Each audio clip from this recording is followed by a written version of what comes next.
नमस्कार जान्हवीज किचनमध्ये आपलं मनपूर्वक स्वागत।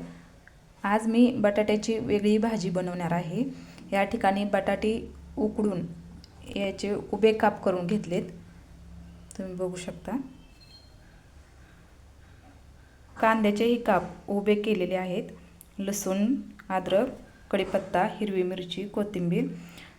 मुले जर डब्याला भाजी खात नसतील तर तुम्ही अशी वेगवेगळे आयडियाज वापरून त्या पदार्थाला साहित्याला आकार देऊन वेगवेगळे तुम्ही अशी भाजी बनवू शकता। मुलांनाही ती खूप आवडेल की वेगळं काहीतरी केले आपल्या आईने। फोडणी देऊन घेते भाजीला। जिरी मोहरी टाकून घ्यायची अगोदर सुरुवातीला। कढीपत्ता, अद्रक, लसूण, हिरवी मिरची भाजून घ्यायची। हळद टाकून घेऊयात। थोडासा हिंग टाकायचा। आता कांदा टाकून परतून घ्यायचा लालसर होईपर्यंत। कोथिंबीर टाकून घ्यायची यामध्ये। आता बटाट्याचे काप टाकून घेऊयात।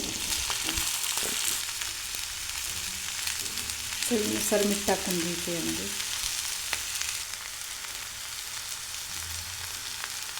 ठिकाणी मस्त बटाट्याची भाजी तयार आहे। एकदा नक्की करून बघा। आवडले तर लाईक, शेअर, कमेंट आणि सबस्क्राईब करा। थँक्यू।